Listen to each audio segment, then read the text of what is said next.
চিংড়ি দো পেঁয়াজি সবসময় খুব মজাদার হয়। এটা পোলাও ভাত দুইটার সাথেই ভালো লাগে। মেহমান আসলে পোলাওয়ের সাথে চিংড়ি দো পেঁয়াজি অন্যান্য স্পেশাল আইটেমের মধ্যে এটাও একটা স্পেশাল আইটেম। আর এই আইটেমটা পোলাওয়ের সাথে খাওয়ার জন্য আরও বেশি স্পেশাল করে রান্না করা সম্ভব। চলুন এবার চিংড়ি স্পেশাল দো পেঁয়াজি করি। চিংড়ি রান্নার সময় খোসা সম্পূর্ণ না ছাড়ালেই বেশি ভালো হয়, ফ্লেভারটা আরও বেশি আসে। আমি এজন্য শুধু দুই পাশ থেকে খোসা ছাড়িয়েছি, পিঠের রগটা যাতে বের করতে সুবিধা হয়।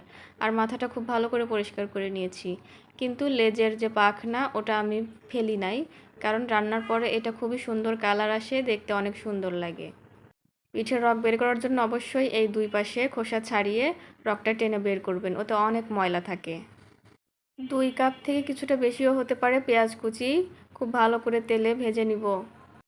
250 গ্রাম চিংড়িতে কিন্তু এর থেকে আরও বেশি পেঁয়াজও দেওয়া যেতে পারে। পেঁয়াজ বেশি দিলে পেঁয়াজের মধ্যে চিংড়িগুলো থাকবে, তখন দেখতে ভালো লাগবে, খেতেও বেশি ভালো হবে, পেঁয়াজ পেঁয়াজ হবে। কিন্তু কম হলে শুধু চিংড়িগুলাই খড়খড়ে হয়ে থাকবে, ভালো লাগবে না। কিছুটা লবণ দিয়ে ভাজলে খুব তাড়াতাড়ি ভাজা হয়ে যায়। আর পেঁয়াজ ভাজার জন্য শুরুতেই যদি অনেক তেল দেই, তাহলে ওই তেলটা রান্নার পরে থেকে যাবে, রান্নাটা কেমন তৈলাক্ত হয়ে যাবে আর অস্বাস্থ্যকর হয়ে যাবে। আর এর জন্য একটু ঢাকনা দিয়ে ঢেকে অল্প আঁচে রেখে আবার ঢাকনা খুলে নেড়েচেড়ে এভাবে ভাজলে তাড়াতাড়ি ভাজা হয়ে যাবে, পেঁয়াজগুলা তাড়াতাড়ি গলেও যাবে। পেঁয়াজের রং সোনালি না হওয়া পর্যন্ত নাড়তে থাকবো। আর সোনালি হয়ে গেলেই বাটা মশলাগুলো দিয়ে দিব। তবে সোনালি থেকে বেশি রং করা যাবে না, বাদামি হয়ে গেলে কিন্তু পরে মশলা দিয়ে নাড়ার পরে এটা পুড়ে যাবে আর স্বাদটাও নষ্ট হয়ে যাবে। পেঁয়াজের রং সোনালি হয়ে গেছে, এবার আস্তে আস্তে আমি বাটা মশলাগুলো দিব।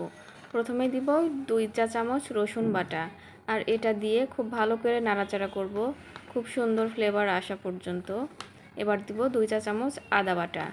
তবে পেঁয়াজের পরিমাণের উপরেও কিন্তু বাটা মশলার পরিমাণটা নির্ভর করবে। আমার পেঁয়াজের পরিমাণ এবং চিংড়ির পরিমাণটাকে আমি অনুপাত করে দিয়েছি 2 চা চামচ। পেঁয়াজ কম বেশি হলে আপনারা এই পরিমাণটা কম বেশি করবেন। এখন দিলাম 1.5 চা চামচ জিরা বাটা। জিরা বাটা 2 চা চামচ ফুল দেওয়ার মানে 2 চা চামচ ভর্তি করে না দিলেও হবে, জিরা 1.5 চা চামচ দিলেই যথেষ্ট। এখন এর মধ্যে 5-6টি কাঁচামরিচ কেটে দিয়ে দিব। শুকনো মরিচও এর মধ্যে দিব, তবে কাঁচামরিচ মিশিয়ে দিলে রান্নাটা বেশি ভালো হয়। খানিকটা পানির মধ্যে 1 চা চামচ মরিচের গুঁড়া, 1 চা চামচ হলুদের গুঁড়া, 1 চা চামচ ধনিয়া গুঁড়া সব কিছু মিলিয়ে গুলিয়ে নিব ভালো করে। তারপর এটা ছেড়ে দিব। আর এভাবে দিলে মশলা পুড়ে যায় না, সরাসরি তেলের উপর দিতে গেলে মশলা কিন্তু পুড়ে যায়। দিয়ে দিচ্ছি পরিমাণ মতো লবণ। এবার এটাকে খুব ভালো করে নেড়েচেড়ে কষায় নিব যতক্ষণ না পর্যন্ত তেলটা ছেড়ে দিচ্ছে। চিংড়ি দো পেঁয়াজিতে কোনো গরম মশলা ব্যবহার করতে হয় না। খুব ভালো করে নেড়েচেড়ে কষাবো, প্রয়োজনে ঢেকেও দিতে হবে। পেঁয়াজগুলো কিছুটা গলিয়ে ফেলবো, গলিয়ে নেওয়া দো পেঁয়াজিটা বেশি মজা হয়।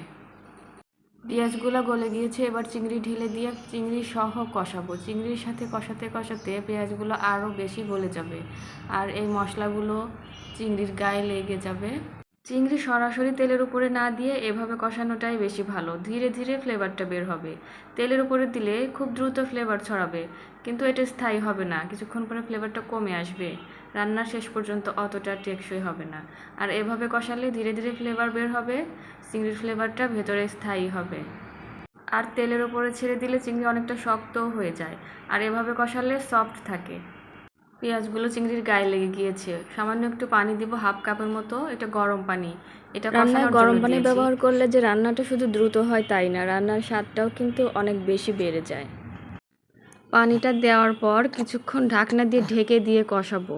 অল্প হিট রাখতে হবে এ সময়, মিডিয়াম হিট।